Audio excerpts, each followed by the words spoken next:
നമസ്കാരം. ശ്രീമദ് ഭാഗവതം മൂലം പ്രഭാഷണം ഭാഗം 439 439.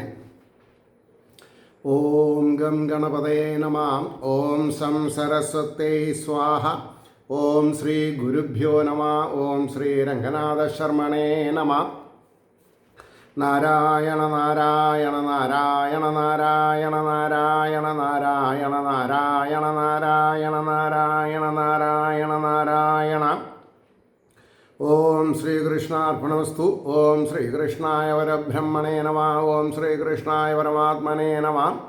ഹരേ രാമ രാമ രാമ ഹരേ ഹരേ, ഹരേ കൃഷ്ണ കൃഷ്ണ കൃഷ്ണ ഹരേ ഹരേ.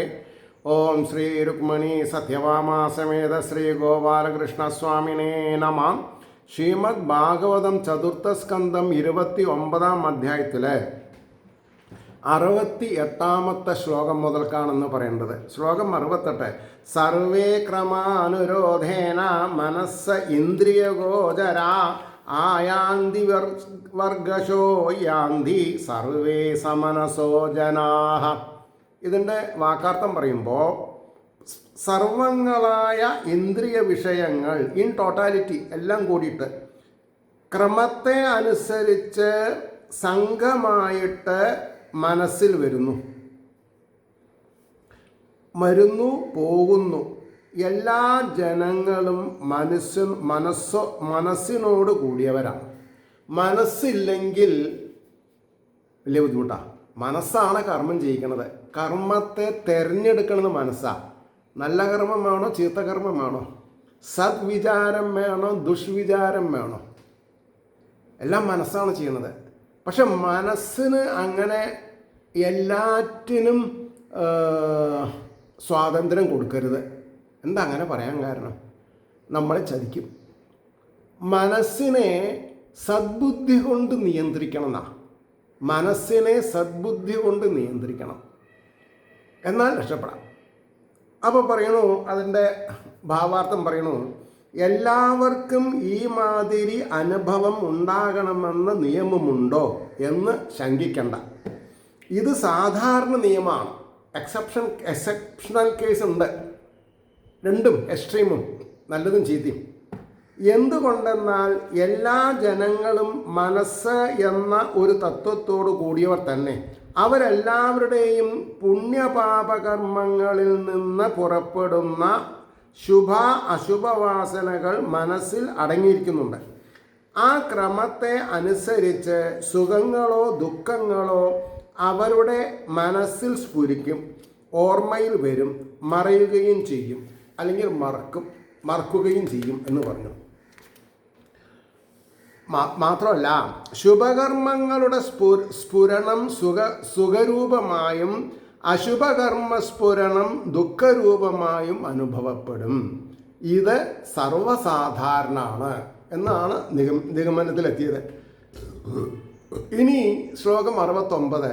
സത്വൈക നിഷ്ഠേ മനസി ഭഗവത് പാർശ്വവർത്തിനി തമശ്ചന്ദ്രമസി ദേവം ഉപരാജ്യാവഭാസതേ. സത്വത്തെ മാത്രം ആശ്രയിച്ചിരിക്കുന്നതും ഭഗവാന്റെ സമീപത്തിലിരിക്കുന്നതുമായ മനസ്സിൽ വളരെ ശ്രദ്ധിക്കണം. ഭഗവാന് നമ്മുടെ മനസ്സ് കൊടുത്താൽ നമ്മൾ രക്ഷപ്പെട്ടു. ഭഗവാനിൽ നിന്ന് മനസ്സിനെ ദൂരീകരിച്ചാലോ നരകം. അതുകൊണ്ടാണ് പറഞ്ഞത്, മനസ്സിൽ ചന്ദ്രമസിൽ രാഹുവെന്ന പോലെ പ്രതിഫലിച്ചിട്ട് ശോഭിക്കുന്നു. ചന്ദ്രമസിൽ രാഹുവെന്ന പോലെ പ്രതിഫലിച്ചിട്ട് ശോഭിക്കുന്നു. ശോഭ കുറയപ്പെടാ മനസ്സിന് ഭഗവാനിൽ നിന്ന് വിദൂരത്താവുമ്പോൾ. ശരീരമല്ല പറഞ്ഞത്, മനസ്സ്. ഇനി അതിൻ്റെ ഭാവാർത്ഥം 2 പാരഗ്രാഫിലാണ് പറയുന്നത്. സുഖദുഃഖാത്മകമായ ഈ ലോകം വാസ്തവത്തിൽ അവസ്തുവാകുന്നുവെങ്കിലും സത്വഗുണപ്രധാനമായും അതുനിമിത്തം ഭഗവാന്റെ സമീപത്തിലിരിക്കുന്നതുമായ മനസ്സിൽ ചന്ദ്രനിൽ രാഹുവെന്ന പോലെ പ്രതിബിംബരൂപേണ വിളങ്ങുന്നു എന്ന് പറഞ്ഞാൽ മനസ്സിൽ സത്വഗുണം കൂടിയാൽ രക്ഷപ്പെട്ടു. മനസ്സിൽ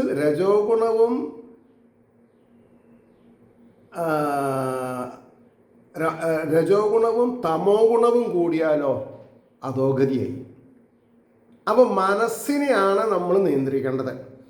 അപ്പോൾ ഇനി അതിൻ്റെ ഭാവാർത്ഥത്തിൽ ഈ രാഹു എന്ന് പറഞ്ഞാൽ എന്താ? രാഹു കാണാൻ കഴിയുന്ന ഒരു ഗ്രഹമല്ല. ചന്ദ്രനിൽ പ്രതിഫലിക്കുമ്പോൾ അതിനെ കാണാം. അതുപോലെ പരമാർത്ഥിക സത്തയില്ലാത്തതായ ലോകം പരമാർത്ഥിക സത്താസ്വരൂപനായ ഭഗവാന്റെ സന്നിധി നിമിത്തം പ്രകാശിക്കുന്ന മനസ്സാകുന്ന ദർപ്പണത്തിൽ, മനസ്സാകുന്ന കണ്ണാടിയിൽ പ്രതിബിംബിച്ചിട്ട് വിളങ്ങുന്നു. വളരെ ഡെലിക്കേറ്റ് ആയിട്ടുള്ളൊരു സബ്ജക്റ്റാണത്. മനസ്സ് എന്ന് പറഞ്ഞാൽ അതൊരു ട്രാൻസ്പാരൻ്റ് ഗ്ലാസ് ആണെന്ന് വിചാരിക്കുക. ആ ഗ്ലാസ് കൂടെ ഏത് കളറിനെ നോക്കണു, ആ കളറാണ് നമ്മൾ കാണാം. വൈറ്റ് വേണോ, റെഡ് വേണോ, യെല്ലോ വേണോ, കറുപ്പ് വേണോ, ഒക്കെ നമ്മളാണ് നിശ്ചയിക്കാൻ. ഞാൻ പറഞ്ഞ പ്രശ്നമുണ്ടോ? അപ്പോൾ മനസ്സ് ഈശ്വരീയമായിരിക്കുന്ന സത്വഗുണത്തോടു കൂടിയിരുന്നാൽ നമ്മൾ രക്ഷപ്പെട്ടു. അപ്പോൾ രജോ ഗുണം തമോ ഗുണത്തിനെ മാറ്റണം. അതാണ് പറഞ്ഞതിൻ്റെ താല്പര്യം. 70-ാമത്തെ ശ്ലോകം. ന അഹം മമേതി ഭാവോ അയം പുരുഷേ വ്യവധീയതേ യാവൽ ബുദ്ധിമനോ അക്ഷാർത്ഥ ഗുണവ്യൂഹോ ഹീനാദിമാൻ.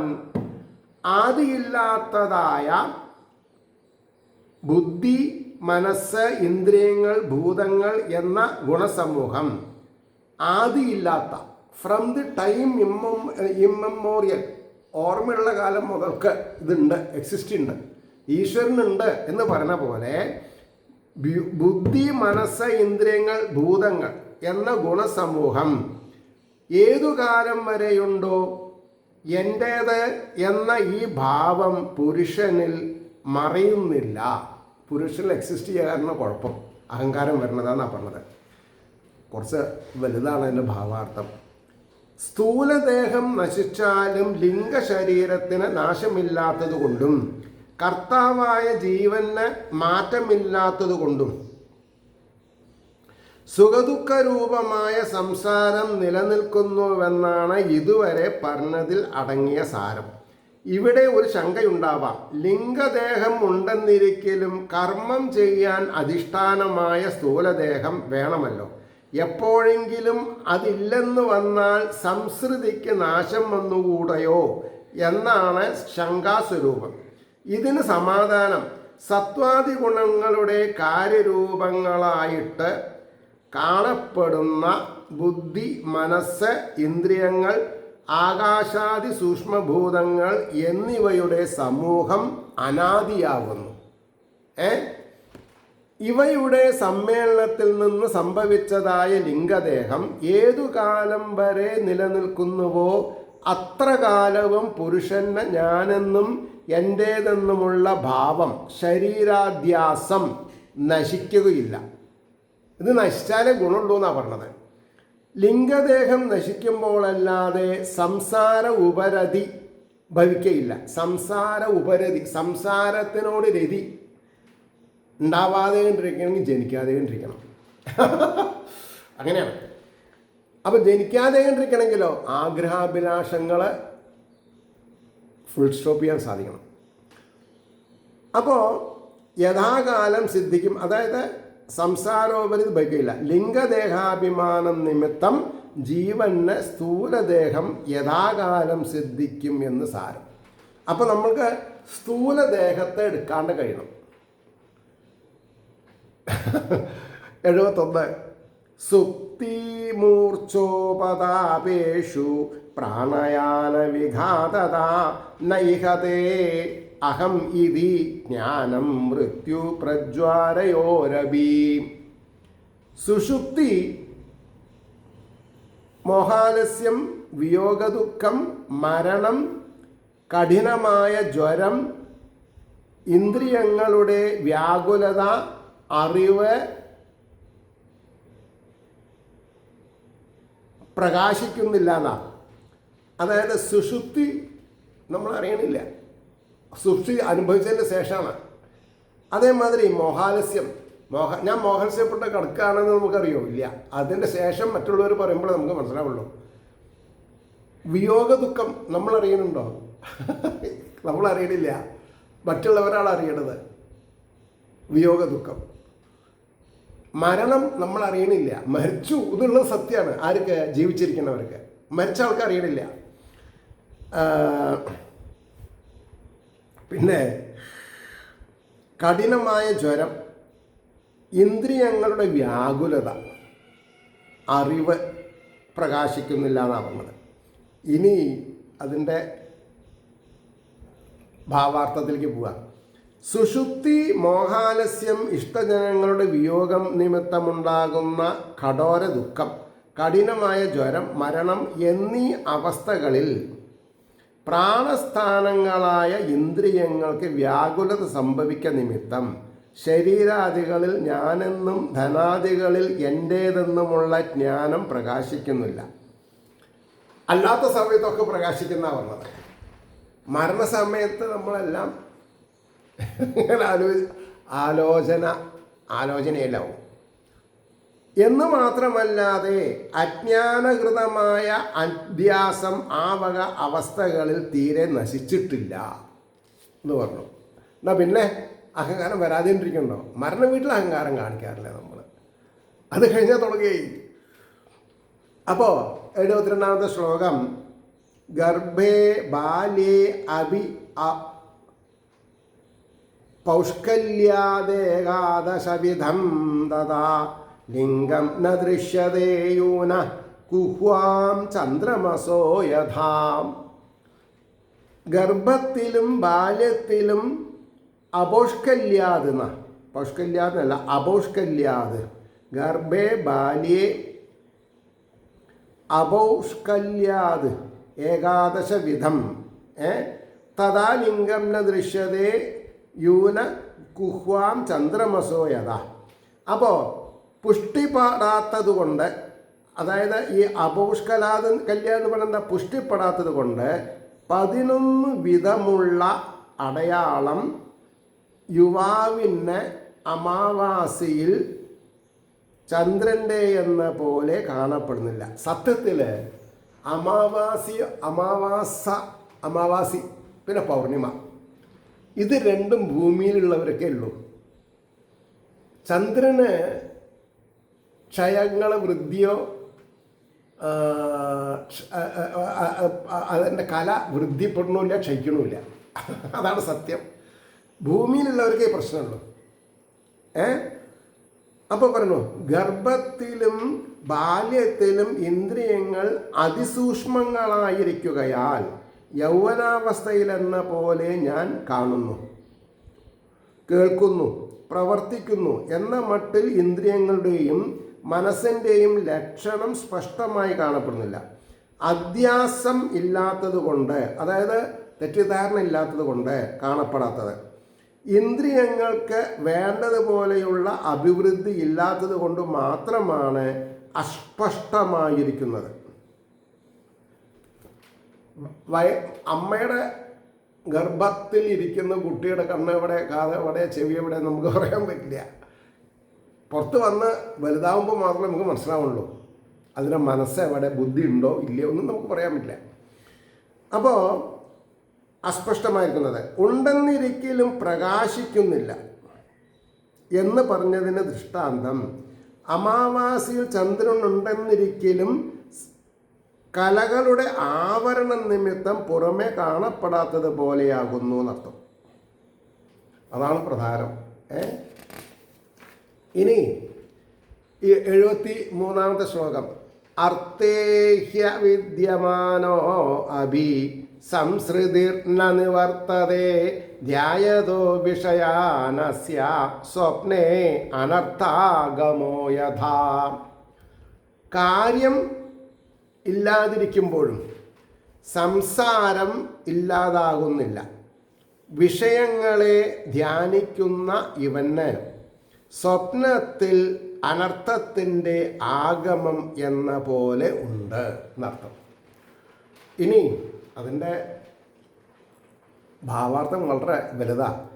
ദേഹത്തിനും ആത്മാവിനും തമ്മിൽ അധ്യാസം നിമിത്തമുള്ള സംബന്ധമല്ലാതെ പരമാർത്ഥ സംബന്ധം ഇല്ലെന്ന് മുകളിൽ ഉറപ്പിച്ചു.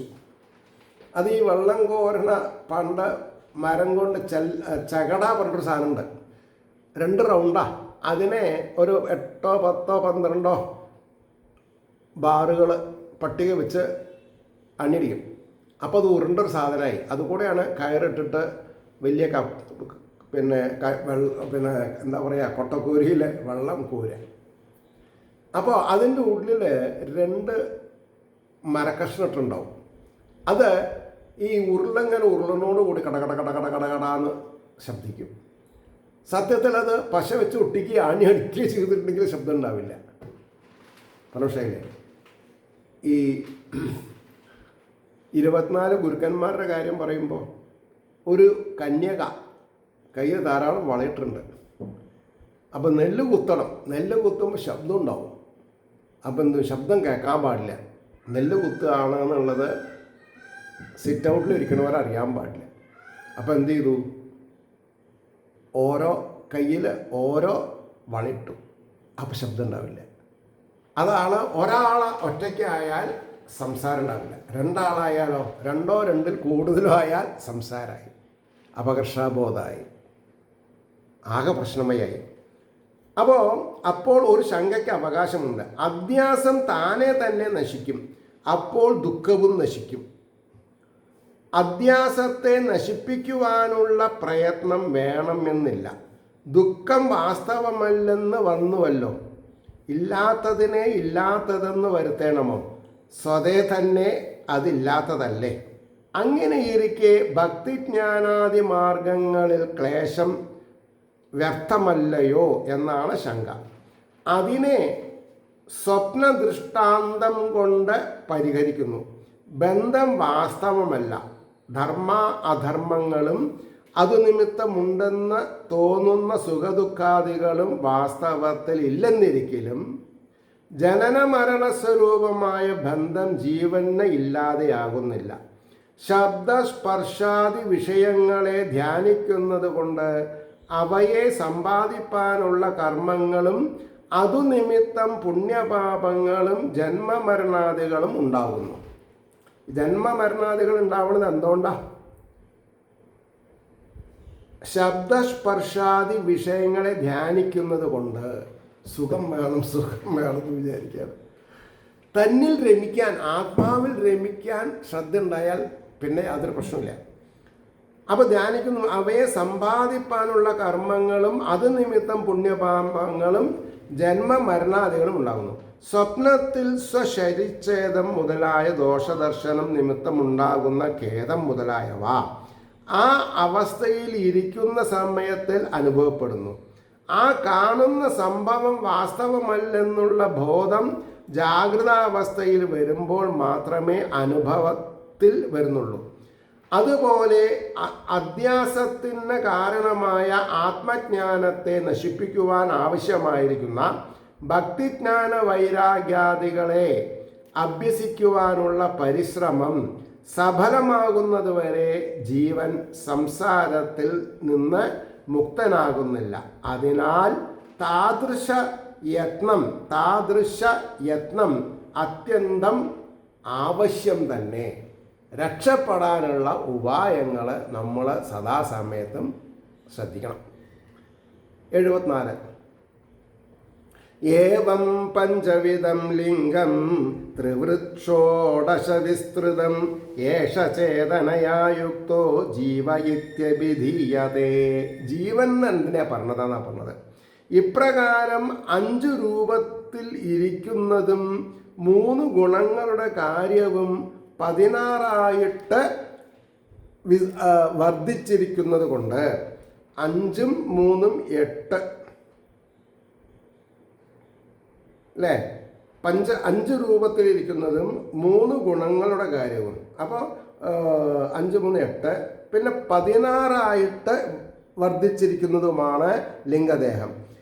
ഈ ദേഹം ചൈതന്യത്തോട് യോജിച്ചതായിട്ട് ജീവനെന്ന് പറയപ്പെടുന്നു. ചൈതന്യത്തിനോട് ചേരുമ്പോഴാണ് ജീവനാവുന്നുള്ളൂ. അതുകൊണ്ട് ഞാൻ ഭാവാർത്ഥം, അതുകൊണ്ട് അധ്യാസത്തെ നശിപ്പിക്കുവാൻ മതിയായ സാധനം സിദ്ധിക്കുന്നതുവരെ സംസാരം നശിക്കുന്നില്ലെന്ന് നന്നായി ധരിപ്പിക്കുവാൻ ലിംഗശരീര സ്വരൂപത്തെയും അതോട് ചേർന്നിരിക്കുന്ന ജീവന്റെ സ്വരൂപത്തെയും വിസ്തരിച്ച് ഉപദേശിക്കുന്നു എന്ന് പറഞ്ഞു. സത്വം, രജസ്, തമസ് എന്ന 3 ഗുണങ്ങളിൽ നിന്ന് ശബ്ദസ്പർശ രൂപരസഗന്ധകൾ എന്ന 5 വിഷയങ്ങൾ ആദ്യമുണ്ടായി. അപ്പോൾ ഒരു 3ഉം പിന്നെ 5 എന്നല്ല പറയാ, 3 × 5. അപ്പോൾ അവ കർമ്മേന്ദ്രിയങ്ങൾ. അപ്പോൾ കർമ്മേന്ദ്രിയങ്ങൾ 5, ജ്ഞാനേന്ദ്രിയങ്ങൾ 5, ഈ 3 ഗുണങ്ങളും. അപ്പോൾ അവ കർമ്മേന്ദ്രിയങ്ങൾ 5, ജ്ഞാനേന്ദ്രിയങ്ങൾ 5, മനസ്സ് എന്നിവയുടെ ഉൽപ്പത്തിക്ക് കാരണമായി വർദ്ധിച്ചു. ഈ വിധം 16 രൂപത്തിൽ ഇരിക്കുന്ന ഗുണകാര്യത്തെ ലിംഗദേഹം എന്ന് പറയുന്നു. ഇതോട് ചേർന്നിരിക്കുന്ന ചൈതന്യമാണ് ജീവൻ. ഇതിൽ നിന്ന് ധരിക്കേണ്ടത് എന്തെന്നാൽ ചൈതന്യത്തെ മാത്രമായിട്ടല്ല ജീവനെന്ന് വിവരിക്കുന്നത്. ലിംഗദേഹത്തിൽ ബന്ധിക്കപ്പെട്ടിരിക്കുന്ന ചൈതന്യം ജീവൻ എന്ന് ധരിക്കണം. ലിംഗദേഹം പരിച്ഛിന്നം, അതിനെ അഭിമാനിക്കുന്ന ജീവചൈതന്യവും പരിച്ഛിന്നം. ഇങ്ങനെ വാസ്തവത്തിൽ അപരിച്ഛിന്നമായ ചൈതന്യം ലിംഗദേഹ സംബന്ധം നിമിത്തം പരിച്ഛിന്നമെന്ന പോലെ പ്രകാശിക്കുന്ന അവസ്ഥയിൽ നിന്ന് വിടർത്തുവാൻ ജ്ഞാനാദി സമ്പാദന പ്രയത്നം വേണമെന്ന് സിദ്ധാന്തം. ജ്ഞാനം അതൊരു ഒഴിച്ചു കൂടാൻ വയ്യാത്തൊരു കാര്യമാണ്. അതില്ലെങ്കിൽ കട്ടപ്പുകയായിട്ട് മാറും നമ്മൾ. മനസ്സിലായില്ലേ? 75-ാമത്തെ ശ്ലോകം നോക്കുക. അനേന പുരുഷോ ദേഹാനുപാദത്തെ വിമുഞ്ചതി ഹർഷം ശോകം ഭയം ദുഃഖം സുഖം ച അനേന വിന്ദതി. ഹർഷം ശോകം ഭയം ദുഃഖം സുഖം. ഹർഷം സന്തോഷം, ശോകം എന്ന് പറഞ്ഞാൽ ദുഃഖം. അതെ. പിന്നെ ഭയം എന്ന് പറഞ്ഞാൽ പേടി, ദുഃഖം എന്ന് പറഞ്ഞാൽ ക്ലേശം പറയുന്നുണ്ട്, സുഖം എന്ന് പറഞ്ഞാൽ മോദം, മോദിക്കുക, സന്തോഷിക്കുക എന്ന് പറയുന്നുണ്ട്. ഇതിനോട് കൂടെ പ്രാപിക്കുന്നു എന്നാണ് പറഞ്ഞത്. ഇനി അതിൻ്റെ ഭാവാർത്ഥം, ജീവാത്മാവ് ഈ ലിംഗദേഹത്തിൽ നിന്ന് വിട്ടുപിരിയാതെ ഇതിൻ്റെ വാസഭവനങ്ങളായിരിക്കുന്ന ദേവമനുഷ്യാദി ബഹുവിധ ശരീരങ്ങളെ സ്വീകരിക്കുകയും വിടുകയും ചെയ്യുന്നു. വാസഭവനങ്ങളായ, അങ്ങനെയാണ്, ആരായിട്ട്? ദേവ മനുഷ്യാദി ബഹുവിധ, ദേവന്മാരായിട്ട് നമ്മൾ തീർന്നിട്ടുണ്ട്. മനസ്സിലായില്ലേ? ഇഹപരലോകങ്ങളിൽ ഇഷ്ടവസ്തുലാഭത്തിൽ സന്തോഷവും അവയെ അനുഭവിക്കുമ്പോൾ സുഖവും അവയെ പിരിയുമ്പോൾ ശോകവും അനിഷ്ടം ചെയ്യുന്നവനിൽ ഭയവും അനിഷ്ടപ്രാപ്തിയിലും അനുഭവത്തിലും ദുഃഖത്തെ ജീവൻ അനുഭവിക്കുന്നതിനാൽ ഈ ലിംഗശരീരമാകുന്ന ഉപാധിയെ കൊണ്ട് ആണ് എന്ന് പറഞ്ഞു. ഇനി 76ഉം 77ഉം ഒപ്പം പോവും. എങ്ങനെ?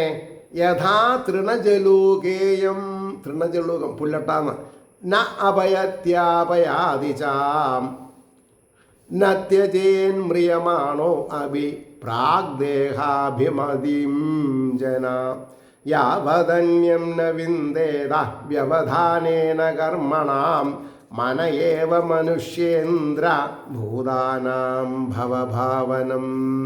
മനയേഷ മനുഷ്യേന്ദ്ര, മനസ്സാണ് പ്രശ്നം ഉണ്ടാക്കുന്നത്.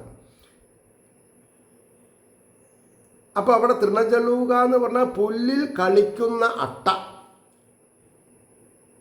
വിടാതെയും വിട്ടും ഇരിക്കുന്നത് പോലെ, വിടാതെയും വിട്ടും ഇരിക്കുന്നത് പോലെ മരിക്കുന്ന ജനവും പൂർവശരീരഭാവനയെ കർമ്മങ്ങളുടെ മറവ് കൊണ്ട് അന്യത്തെ പ്രാപിക്കുന്നത് വരെ, വേറെ ഒരു ജീവൻ പ്രാപിക്കുന്നത് വരെ മനസ്സ് തന്നെ പ്രാണികൾക്ക് സംസാര കാരണം. മനസ്സാണ് കാരണം. മനസ്സ് ഭഗവാന് കൊടുത്താലോ ഫ്രീ ആയി നമ്മൾ. ഇനി അതിൻ്റെ ഭാവാർത്ഥാണ് പറഞ്ഞത്. ഒരു ദേഹത്തെ വെടിഞ്ഞ ശേഷം മറ്റൊരു ശരീരത്തെ സ്വീകരിക്കുന്നതിനിടയിൽ സ്ഥൂല ശരീര സംബന്ധമില്ലാതിരിക്കുന്ന സമയം സുഖദുഃഖങ്ങളെ അനുഭവിക്കുന്നതായ സംസാരബന്ധം ജീവാത്മാവിനുണ്ടാകില്ലല്ലോ എന്ന ശങ്കയെ പരിഹരിച്ചുകൊണ്ട് ഉപദേശിക്കുന്നു.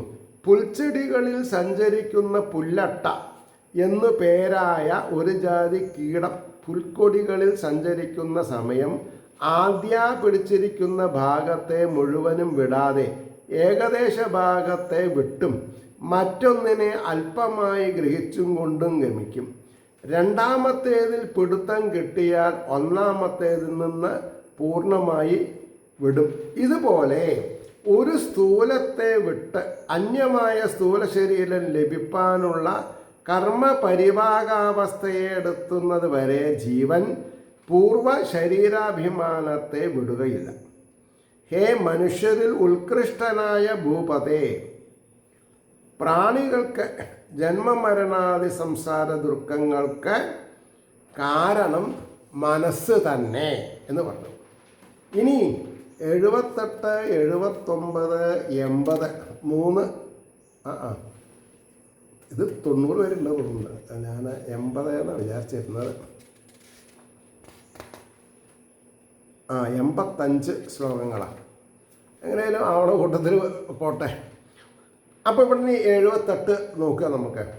യഥാക്ഷൈശ്വരിതാൻ ധ്യായൻ കർമ്മണ്യാ ചിനുതേ അസകൃത് സതി കർമാണ്യ വിദ്യായാം ബന്ധകർമ്മണ്യനാത്മനാം.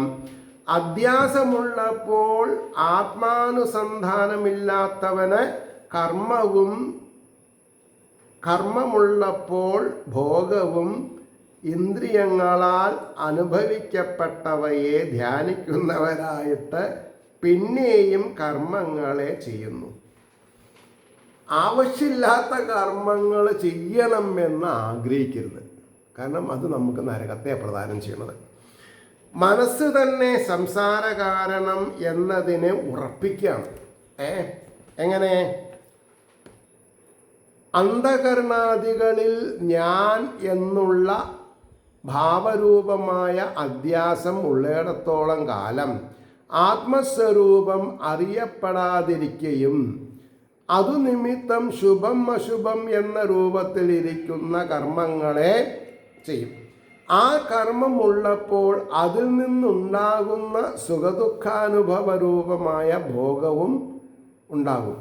ഇന്ദ്രിയങ്ങളിൽ കൂടെ അനുഭവിച്ച ഭോഗങ്ങളെ മനസ്സുകൊണ്ട് ധ്യാനിക്കയാൽ പിന്നെയും അപ്രകാരമുള്ള ഭോഗങ്ങൾക്കു വേണ്ടി കർമ്മങ്ങളെ ചെയ്യും. ഇങ്ങനെ സംസാരം നശിക്കാതെ ആവർത്തിച്ചു കൊണ്ടേയിരിക്കും എന്ന് പറഞ്ഞാണ് നിർത്തണത്. അവിടെ നിർത്താം.